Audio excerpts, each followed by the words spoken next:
제가 생각을 해보니까 우리 조경희 전도사님이 제가 처음 이제 대학부 전도사를 할 때, 전문 전도사를 할 때 학생이었거든요. 그런데 지금 와서 가만히 생각을 해보니까 조경희 전도사님은 저하고 경주를 이렇게 해왔습니다. 생각을 해보니까 결혼을 아마 같은 해에 했던 것 같아요. 같은 해에 결혼을 했고, 그리고 또 그래도 제가 조금 일찍 했던 것 같아요.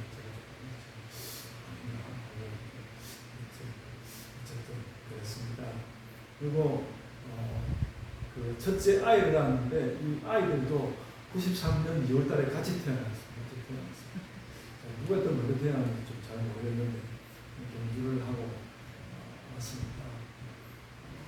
그래가지고 이게 딸이니까 결혼을 저희 아들보다 그 딸이 저희 아들보다 먼저 결혼했어요. 조경이 좀 앞서가기 시작했는데 그래도 이제 저희 아들도 결혼하고 그래서 이제 됐다 하고 있는데 조경이 전사님 드디어 손녀를 얻었습니다. 제가 경주에서 완전히 뒤져가지고 다시 어떻게 경주를 또 앞질러 갈지 모르겠습니다.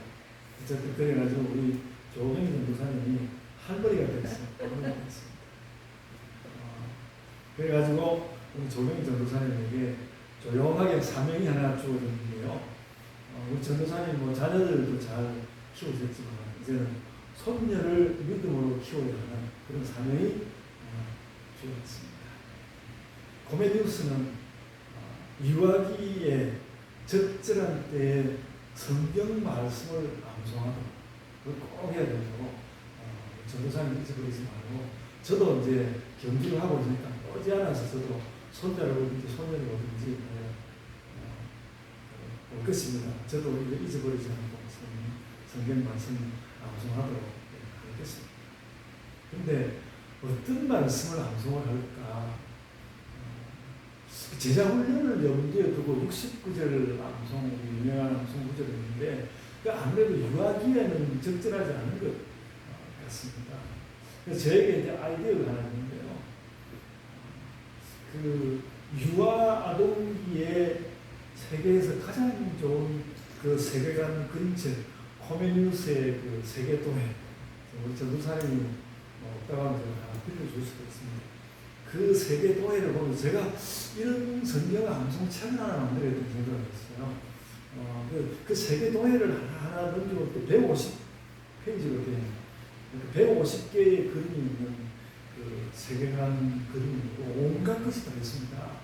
삼위 하나님부터 시작해가지고 맨 끝에 가면 뭐 여러 가지 이방 종교들이 있다는 것이 다 나와 있는 뭐 들판에서 일하는 거, 대장간에서 일하는 거 이런 전부 다 나와 있는 아주 훌륭한 책입니다. 저는 아이들 보는 그런 책으로 역사상 이보다 더 좋은 책이 없었다고 생각하거든요. 그런 책입니다. 그거를 보면서 그 한 그림 한 그림에 맞추어서 거기에 맞는 성경 구절을 하나씩 하나 찾아가지고 150개의 암송 구절을 만들고 그것을 유아기 아이들과 아동기 아이들에게 암송하도록 하면 이거 아마 아주 대단한 그 아이들에게 의미될 것이다. 저는 그렇게 생각합니다. 그렇게 하기를 바랍니다. 하기를 바라고 그래서 그리고 이제 제가 초등학교 처음 들어가서 초등학교 선생님이 그런 이야기 하더라고요. 너희는 나보다 훨씬 뭐 이렇게 잘 그 암기할 수 있다고 그래가지고 선생님이 암기를 잘하지 우리가 잘하나 제가 아무것도 모르는 그렇게 생각했는데 이게 맞는 말 아닙니까? 어린 아이 때에 성경을 잘 암송할 수 있으니까 우리는 이제 뭐 우리의 자녀를 얻든 또 손자 손녀를 얻든 성경을 잘 암송하도록 하는 이 일에 힘을 기울여야 하겠습니다. 그래서 이제 뭐 아이들과 그렇지 우리는 손을 놓고 있었는데 제가 지난 한 2주간에 걸쳐서 오늘 우리가 읽은 말씀 사도행전 20장 24절 말씀 암송에 제가 힘을 기울였습니다. 나의 달려갈 길과 주 예수께 받은 사명 곧 제가 잘 암송했는데 곧 하나님의 은혜의 복음을 증언하는 일을 마치려 하면은 나의 생명조차 조금 더 귀한 것으로 여기지 아니하노라. 이 말씀을 제가 혼자 잘 암송했는데 아예 암송하려고 이제 노력을 많이 하였습니다. 그런데 그렇게 암송을 하다가 갑자기 떠오른 생각이 하나 있었습니다. 딱 보아도 그냥 제가 고등학교 때 중학교 3학년 때부터 교회 다니기 시작해서 고등학교 때 이 말씀을 굉장히 유심히 읽었는데 참 훌륭한 말씀이라고 생각했거든요. 근데 왜 내가 이 말씀을 아직까지도 암송을 하지 않고 있는 것일까? 이 결계찬, 이 훌륭한 순교적인 각오의 말씀을 왜 나는 아직도 암송을 하지 않고 있는 것일까? 그 생각을 하게 되었습니다.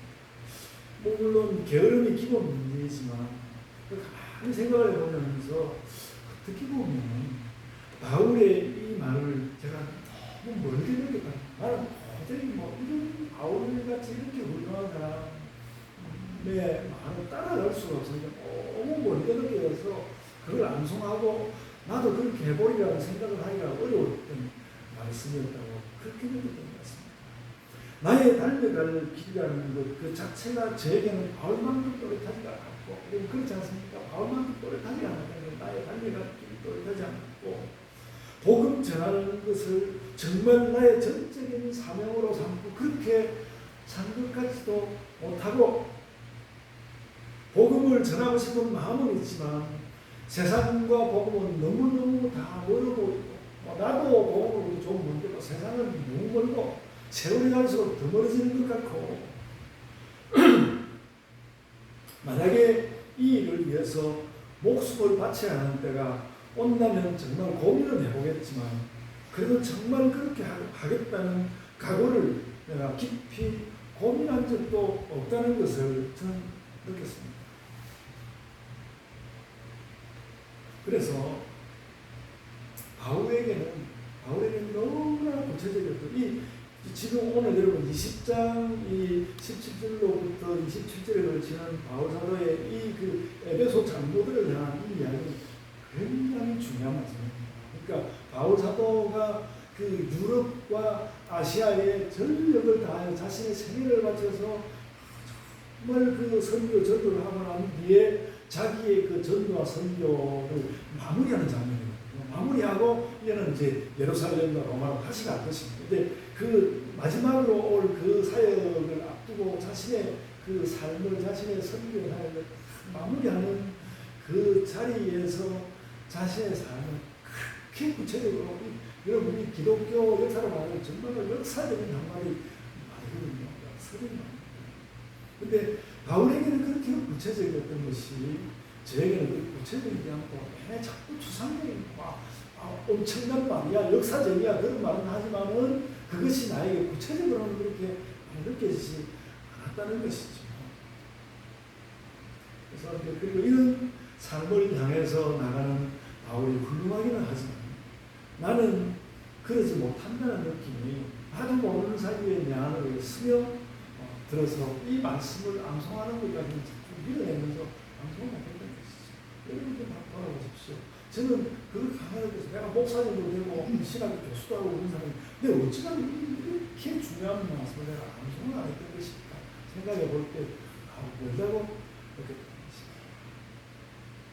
그래서 이번에는 내가 이 말씀을 암송해야지 제가 하나를 거쳐서 제가 이 암송을 했습니다. 이 말씀을 암송을 했습니다. 여러분, 그래서 여러분에게 보이고 시간을 얻을 수 있다. 사도행전에 좋은 말씀이 또 많이 있고 제가 지난 시간에 말씀하고 그랬지만 시간을 얻을 수 있다면 이 사도행전 20장 24절 이 말씀을 가지고 깊이 기도를 하고 있습니다. 바울이 이런 말을 하는 그의 선교의 긴 시간을 마무리 짓는 자리에서 그가 에베소 장로들을 향해서 이런 말을 하였는데 하고 깊이 한번 기도해 보시기 바랍니다. 저는 그런 생각을 했습니다. 내가 며칠이었던 혹은 하루 이틀이었던 간에 시간을 내어서 이 말씀만 가지고 사도행전 20장 24절 이 말씀만 가지고 내가 기도를 하면서 하나님께서 나에게는 무슨 말씀을 하실 것인지 거기에 한번 귀를 기울여보고 싶은 그런 마음을 가졌습니다.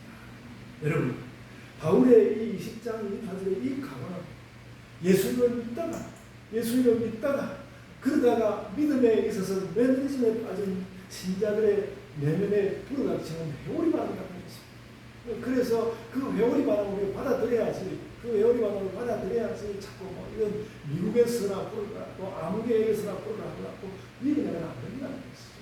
믿지 않고 그냥 그것을 받아들여야 그 회오리 바람을 내 안에 불게 해가지고 내 내면이 확 뒤집어지게 그렇게 하는 시간을 우리가 가져야 하는 것이죠. 그래서 내가 이번 여름에 나는 이 돌풍을 맞아봐야지 그런 생각을 하고 있습니다. 제가 어떤지는 모르겠는데 좀 그래서 내가 예수 운회를 한번 가볼까, 이 여름에 가능할까 그런 생각도 해보고 어쨌든 그런 시간을, 이런 돌풍을 맞은 그런 시간을 가지기를 소원합니다. 그리고 여러분 오늘 세계를 한번 보십시오. 저는 뭐 이렇게 철학 공부 조금 하고 그러다가 과학 공부 조금 하고 그렇게 하다 보니까 세계에 다가오는 요즘 뭐 우리 대통령들 너무 걱정거리지만은 그 대통령보다 오늘날 변해가고 있는 기후라든지 그리고 또 이런 세대 가운데서 과학은 발전하고 기독교 교회는 뭔가 제대로 소리치지 못하는 가운데서 기독교 교회가 어떻게 될 것인지 너무 기독교 교회가 위기를 여러분 받고 있는데, 그래서 우리가 뭐 이런 말씀 한 구절을 외우는 것이 전부는 아니라 하더라도 이런 때 바울의 이런 말씀을 우리 마음 가운데 한번 담아봐야 하지 않나 요즘 그래서 우리 교회를 돌아볼 때 우리가 요즘 두드러진 복음 사역을 못하고 있는 거 아닌가 그런 생각을 해보았습니다. 우리가 갈매동으로 교회를 옮긴 세 번째 해에 제가 6월달 방학을 맞아서 제가 한 달 동안 매일 전도를 하려고 노력을 해봤거든요.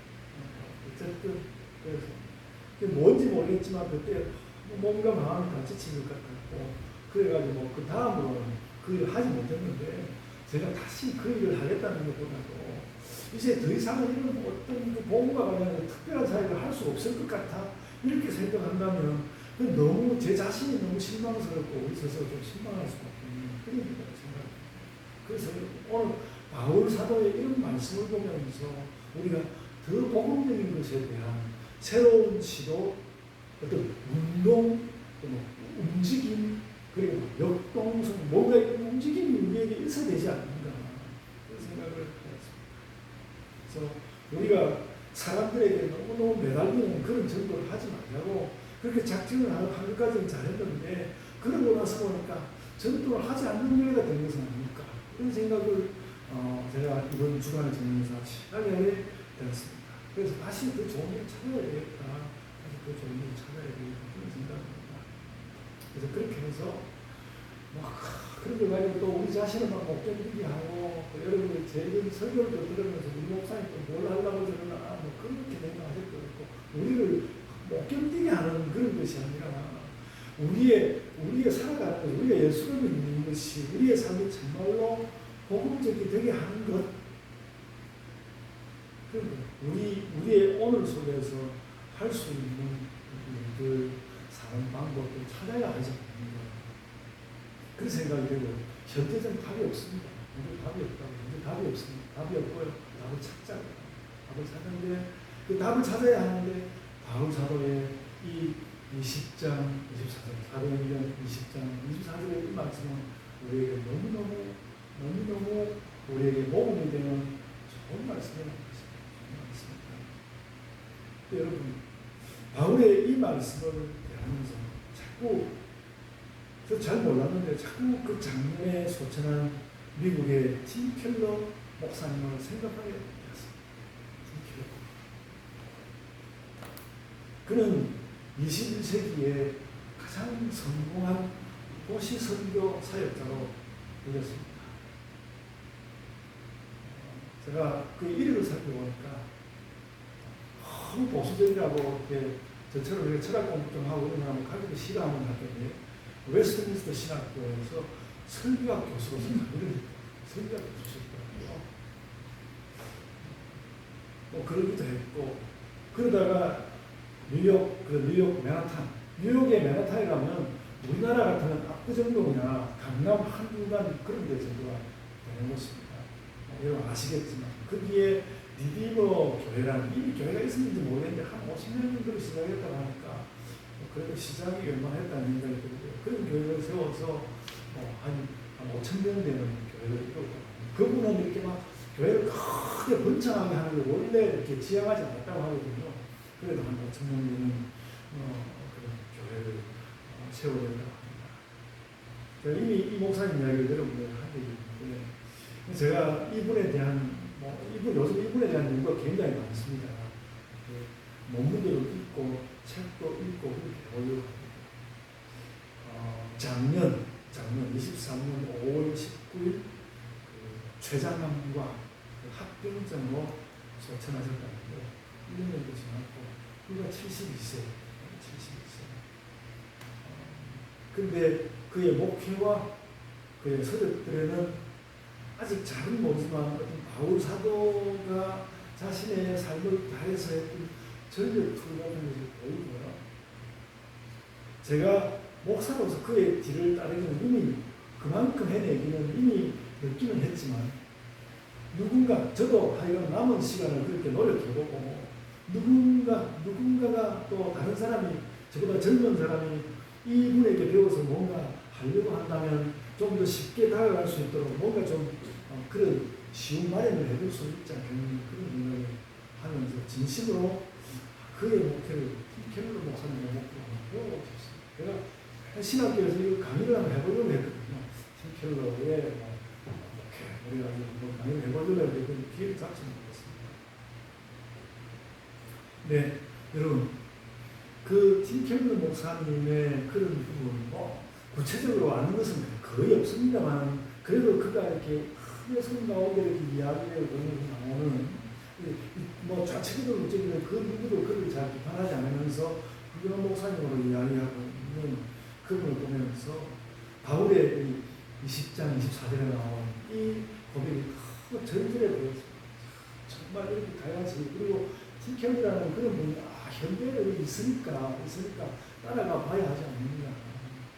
그래서 어쩌면 이것이 우리가 풀어야 할, 교회가 풀어야 할 단 하나의 문제일 수도 있습니다. 바울 사도도 그거였거든요. 바울 사도가 결국은 이 복음을 전하는 것, 이것을 자신의 단 하나의 사명을 가지고 거기에다가 내가 전력을 기울였다고 이야기하는 것이거든요. 그래서 우리도 하나의 어떤 그 목표, 하나의 우리의 과제로 삼고 달려가야 할 그 무엇이 있다는 것이죠. 나의 달려갈 길과 주 예수께 받은 사명 곧 하나님의 은혜의 복음을 증언하는 일을 마치려 하면은 나의 생명조차 조금도 귀한 것으로 여기지 아니하노라. 이 한 가지 목표를 두고 바울가 이렇게 이야기하는 거죠. 제가 이것을 그러니까 이 말씀을 제가 여러분에게 더 감동적으로 제시하는 것보다 중요한 것은 우리가 이 말을 나에게 주신 하나님의 말씀을 정말로 수용해 드리는 것입니다. 그래가지고 내가 이런저런 일들을 내가 바꾸고 여러 가지 일들과 목사님 혼자 하십시오 이렇게 생각이 든다 하더라도 그래도 이 말씀을 우리가 수용해야 하지 않겠습니까? 그래서 제가 이제 이분의 책 제목들을 봤는데 그런 책이더라고요. 탈기독교 시대의 전도, 탈기독교 시대의 전도. 그러니까 딱 우리에게 지금 그 내용이 또 얼마나 대단할는지는 모르겠는데 이 제목을 좀 읽어봐야 되겠다 그런 생각을 제가 했죠. 그래서 우리와 아주 가까운 시대, 우리와 같은 시대를 살면서 주의 일을 감당해냈고 그래서 우리도 그가 걸었던 길을 찾아읽으면 알 수 있게 될 것이고 만약에 그 티켈러 목사님의 사역을 배우는 가운데 또 세상이 변화했기 때문에 그 변화하는 세계에 대해서 우리가 이렇게 해야 되겠어. 라고 우리가 뭔가 그분의 그 사역하는 것에다 조금이라도 뭔가 덧붙일 수 있다면 우리도 그만큼 우리의 사명을 조금은 감당하는 것이 아닐까. 그런 생각을 하게 되는 것이죠. 그런 생각을 하였습니다. 그래서 바울 사도와 티켈러 목사님 두 분을 제가 그렇게 몇 주간에 깊이 많이 생각하게 되었습니다.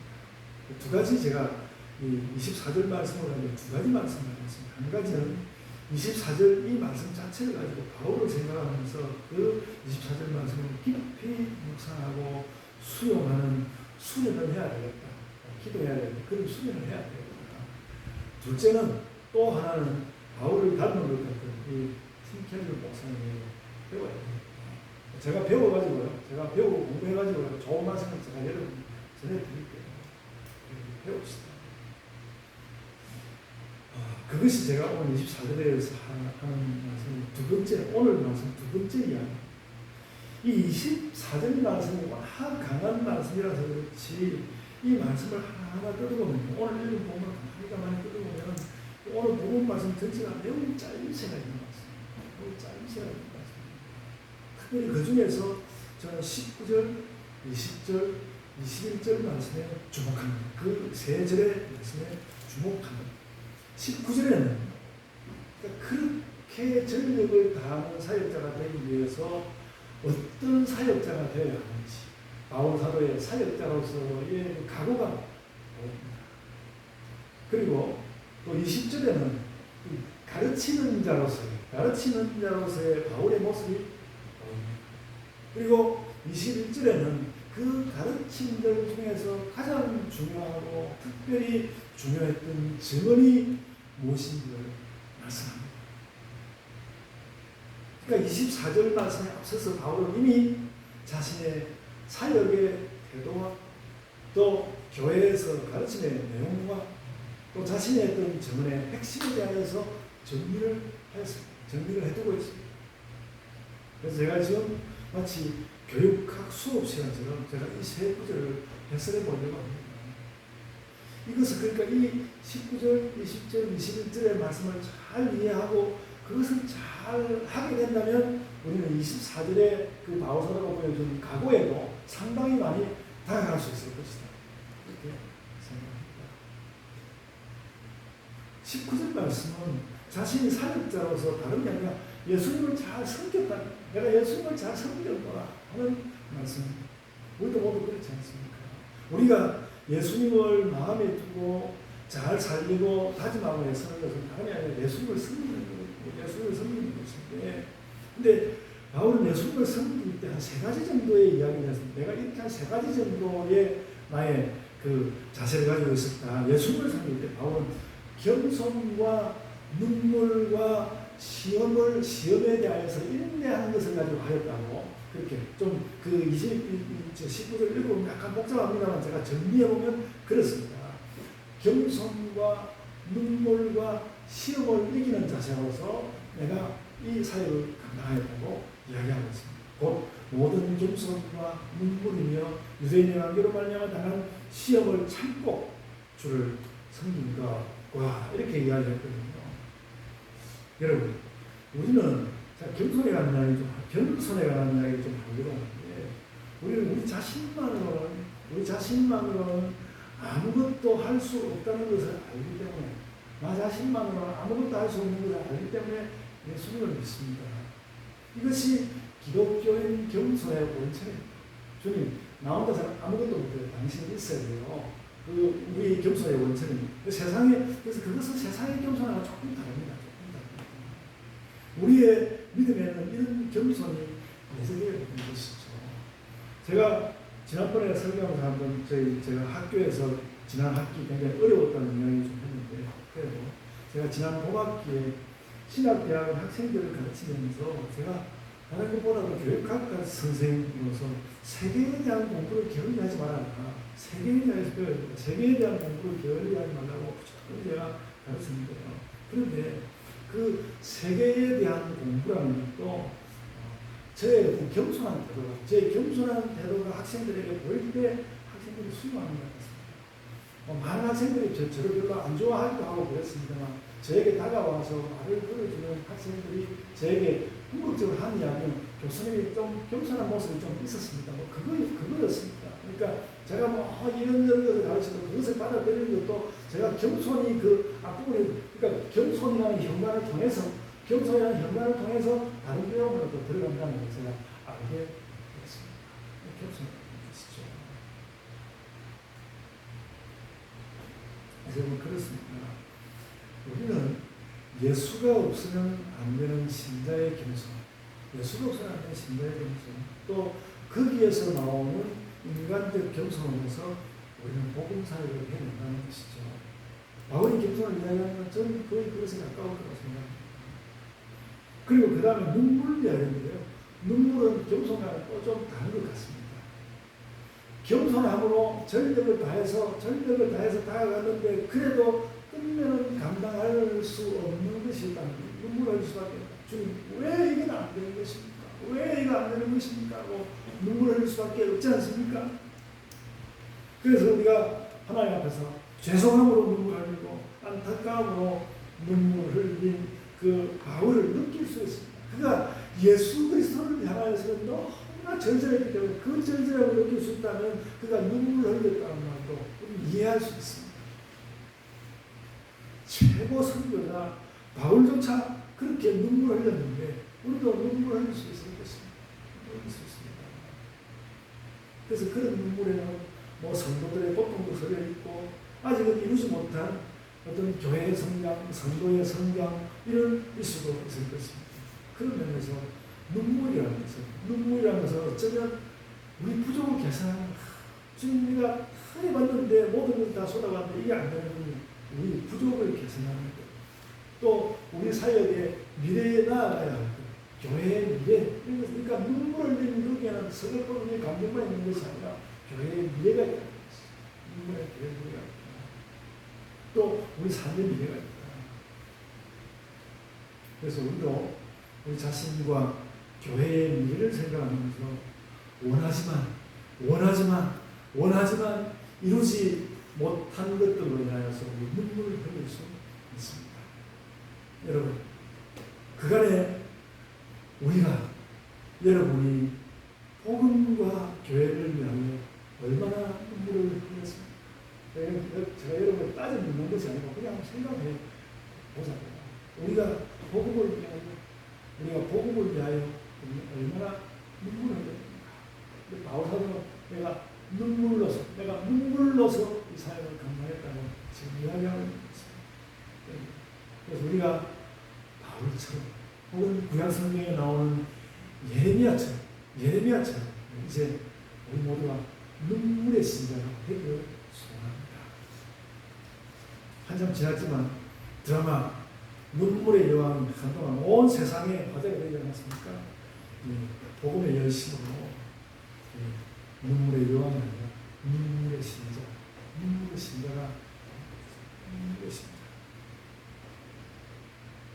그리고 여러분, 시험을 당한 것은 시험을 당했다는 이 시험을 당한 것은 주로 유대인들의 관계 때문이라고 이야기했거든요. 유대인의 관계 때문이라고 했는데 저는 오늘날은 이 유대인들의 관계 같은 것이 세태로 나타난다고 합니다. 요즘 세태로는 세상을 아니고 요즘 이 속으로 들어가서 어떻게 복음을 전할까 그런 느낌이 들지 않습니다. 그 유대인의 관계라는 것이 오늘날은 좀 그렇게 나타난다고 생각합니다. 세상이 얼마나 급변하는지 그 세계의 변화에 대해서 우리가 적응할 수 없는 것이죠. 저는 이 세태 변화를 따라잡느라고 철학 공부 조금 하고 있지만 그것만으로 힘도 없고 더 많은 사람들과 협력이 필요한 것 같습니다. 여러분, 세상의 모든 사람들은 나름대로 자신들의 감기와 깨를 가지고 있습니다. 그렇습니다. 감기와 깨를 다 가지고 있습니다. 근데 그것은 고스란히 우리 복음 사역에서 어려움이 될 수 있습니다. 그런데 그런 것을 넘어가기 위해서 우리는 기독교인다워야 하는데 이것도 기독교인답게 이런 관계를 넘어가는 방법도 앞서 나온 겸손과 눈물로 해낼 수 있을 것 같습니다. 그렇게 해야 하겠습니다. 여러분, 제가 저희 학교에 가서 제가 뜻이 좀 안 맞는, 제가 별로 안 좋아하는 족수들 몇 분 있거든요. 그런 분들하고 붙이오면 그런 분들이 막 관계가 있어요. 관계도 있고 꾀도 있고 그러거든요. 그렇게 하는데 그래서 제가 그런 사람들 저기서 오면 제가 피해갑니다.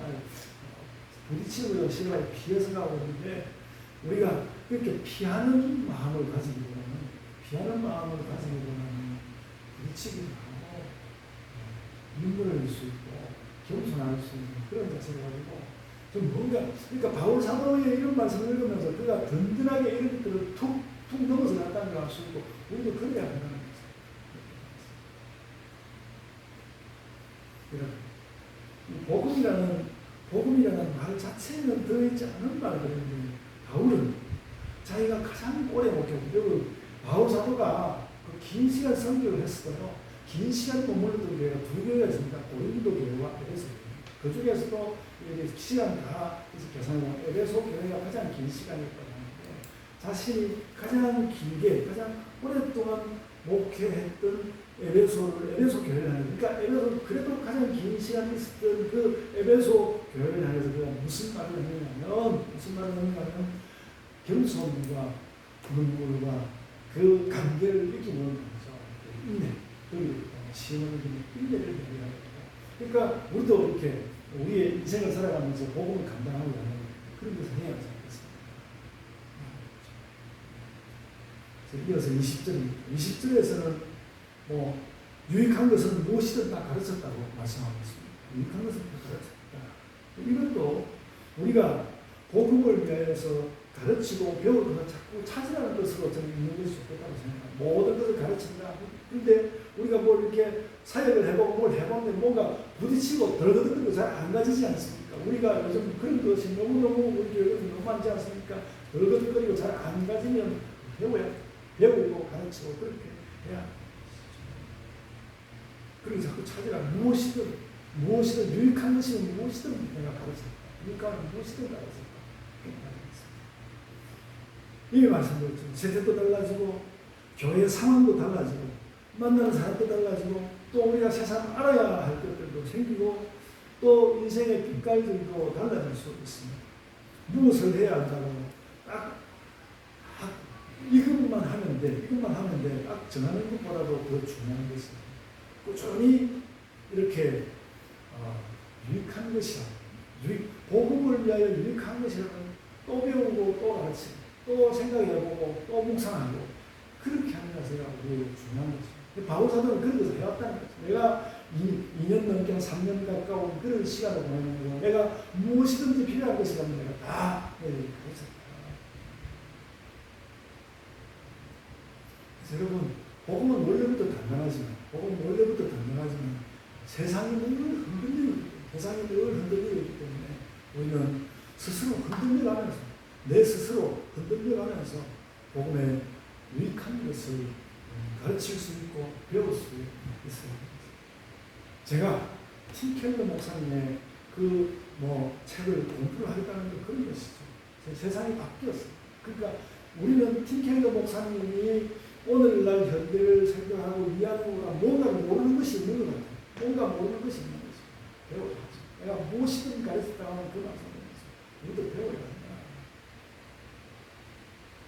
그리고 20절을 넘어서 21절 그래도 가장 중요한 말은 21절에 기록되어 있습니다. 복음을 전하는 자세와 모든 것을 가르치는 것이 중요하기는 하지만 그래도 여전히 우리에게 마지막으로 남는 것은 회개와 믿음에 대한 증명이라는 것입니다. 이것을 증명해야 그 앞절에서 20절에서 모든 것을 가르쳤다는 그런 말과 다르게 회개와 믿음을 이야기하면서 증명했다고. 하나님께로부터 우리가 확 내려꽂힌다는 말입니다. 회개와 믿음의 증명. 21절 보시면요. 유대인과 헬라인들에게, 거기에 유대인도 있고 헬라인도 있었던 것 같으니까 유대인과 헬라인들에게 하나님께 대한 회개와 하나님께 대한 회개와 우리 주 예수 그리스도께 대한 믿음을 증명하는 것이 내가 이것을 했구나. 이 증명을 했구나. 내가 회개와 믿음을 증명했구나. 제가 오늘 이 말씀을 다시 대하면서 회개가 얼마나 중요한 것인지 다시 한번 오늘 말씀 다시 깨닫습니다. 제가 지난번 제가 설교하고도 회개 이야기 했잖아요. 바울 사도가 아테네에 가서 했던 이야기를 전부 추려보니까 딱 한 가지 회개하라는 말씀이 나왔잖아요. 아테네에서 딱 중요한 말씀이 회개하라는 그 말씀이었는데 바울 사도가 이번에 그 아테네에 가서 철학의 도시, 지혜의 도시 아테네에 가서 딱 할 수 있는 말이 회개하라는 말이었는데 이제는 자신이 가장 길게 목회했던 그 에베소의 장로들 앞에 두고 그 다른 말도 한마디 할 것이지만은 바울 사도가 그 장로들에게 할 수 있는 말이 내가 회개를 가르쳤다는 거예요. 이게 중요하다. 그러니까 어떻게 보면 내가 지혜가 있든지 없든지 또 내가 시작이든지 마지막이든지 간에 늘 회개하는 부분이 중요하다는 거죠. 여러분 제가 이것을 좀 들추어서 사실 회개의 이야기를 좀 길게 하지는 않겠는데 여러분 우리가 자꾸 우리 자신을 돌이켜봐야 그래가지고 회개하는 심정을 가져야 것이죠. 그래서 우리 자신에 대하여서도 회개하는 시선으로 바라보고 타인들을 향해서 너 회개해야 돼 이렇게 말하는 것이 아니라 타인들을 바라볼 때도 회개라는 것이 저 사람에게는 어떻게 작동하고 있는지 관심을 가지고 보아야 하는 것이죠. 인생과 인생의 후보를 향하여 회개하는 것은 복음에서 첫 번째로 중요한 것이다. 그리고 여러분 회개는 회개로 끝나지 않고 예수 그리스도를 믿음으로 향하게 하는 것이죠. 그렇습니다. 믿음은 물론 예수님을 믿는 것이지만 그 믿음은 무엇보다도 예수께서 나에게 오셔서 내가 회개하면 그 회개를 유효하게 하실 것이기 때문에 내가 회개하면 그 회개를 유효하게 하실 것이기 때문에 그래서 그 예수님이 딱 믿어지는 것이죠. 예수님이 그렇게 하시기 때문에 그런 그리스도이시기 때문에 우리는 예수 그리스도를 믿습니다. 인류가 자신만으로는 가장 끝까지 해결할 수 없는 도저히 끝까지 해결할 수 없는 문제가 죄의 문제이고 그래서 회개로 나가야 하는데 그 회개를 다시 또 유효하게 하시니까 예수 그리스도이시니까 우리는 그 예수께서 믿는다. 그래서 회개와 믿음이 그야말로 우리가 정말로 증명해야 할 것이다. 우리가 복음을 전하는 데 있어서 여러 국면이 있을 것인데 궁극적으로 이 회개와 믿음을 증명하는 것이 우리에게 있다는 것을 알아야 되겠습니다. 여러분 제가 이 19절로 21절 말씀을 아주 상세히는 아니지만 그래도 하나하나 다 말씀을 드리는 것은 이 19절, 20절, 21절 말씀을 우리가 잘 이해할 때에 24절 너무나 강하게 나온 이 말씀에 대해서 뭔가 좀 우리가 대체할 수 있는 입장이 되기 때문에 그러니까 24절에 나오는 바울 사도의 그 일사각오라고 그러지 않습니까? 옛날에는 제가 어릴 때는 우리 목사님 맨날 1만 내면 일사각오 이야기 많이 했는데 요즘은 목사님들 1만 안 하잖아요. 일사각오, 이 바울 사도의 일사각오를 볼 때는 좀 주눅이 들기도 하지만 그래도 바울은 우리에게 거기에 대한 접근법을 보여준다. 그것이 바로 19절과 20절과 21절에 나오는 이 말씀들을 놓쳐버리지 말고 기억하는 것입니다. 그래서 먼저 복음에 대한 우리의 태도로서 겸손과 눈물과 시험을 이기는 인내 그리고 그 다음에 유익한 것을 다 유익한 것이라는 우리에게 뭔가 유익하기 위해서 모르고 있는 것이라고 무엇이든지 다 배우고 가르치는 그런 열심 그리고 가장 중요한 것으로 회개와 믿음에 대한 증언을 갖춰야 한다. 그리고 이제 뭔가 이걸 가지고 뭔가 복음에 대해서 뭔가 우리가 작동할 수 있는 기초가 되었으니까 그걸 가지고 나가서 바울 사도가 24절에 말씀한 그것처럼 우리도 전력을 기울여서 그렇게 해서 우리도 바울에 가는 길을 우리도 걸어가서 하는 것이죠. 여러분 이제 말씀을 마치고 우리가 이제 이 바울의 결단을 우리의 결단으로 받아들입시다. 이 24절에 나오는 바울의 각오를 나에게 너무 먼 것이야. 가까이 하기는 너무 먼 말씀입니다. 이렇게 너무나 영원한 것을 연습합시다. 당장 내가 뭘 하라고요. 이렇게 생각하지 말고 너무 영원한 것을 연습하고 19절과 20절과 21절에서 너희들이 이것을 하고 있어 라고 말하는 거기에 귀를 기울였으면 좋겠습니다. 그래서 저는 마지막으로 역시 24절에 이 말씀을 하려고 하는 것입니다. 나의 달려갈 길과 주 예수께 받은 상은 곧 하나님의 은혜의 복음을 전하는 일을 마쳐야 합니다. 나의 생명조차 조금 더 귀한 것으로 여기지 아니한가. 이 말씀이 여러분에게 낯선 것이 되지 않기를 소원합니다. 아멘. 자, 기도하겠습니다. 아버지 하나님, 저희가 바울과 함께 달려갈 수 있는 자들이 되게 하여 주옵소서. 또 우리가 바울 사도 이런 말씀으로부터 힘을 얻어서 우리가 함께 달려갈 수 있는 자들이 되게 하여 주옵소서. 그리스도께서 우리에게 보여주신 그 모든 구원의 일들을 우리가 기억하면서, 그래서 또 그것을 기억하는 가운데 바울 사도가 달려가는 것을 우리가 또한 기억하고 우리들이 그와 같이 달려갈 수 있게 하여 주옵소서. 달려가는 신자로서 무엇인가 우리가 살아서 움직이고 있고 작동하고 무엇인가가 움직이는 그런 모습으로 저희가 살기 위하여 매일매일 우리를 돌아보고 또 그리하여 회개하고 그리스도를 향한 깊은 믿음으로 살아가는 모든 신자들 되게 하여 주옵소서. 감사하고 또 예수님 이름으로 기도드리옵나이다. 아멘.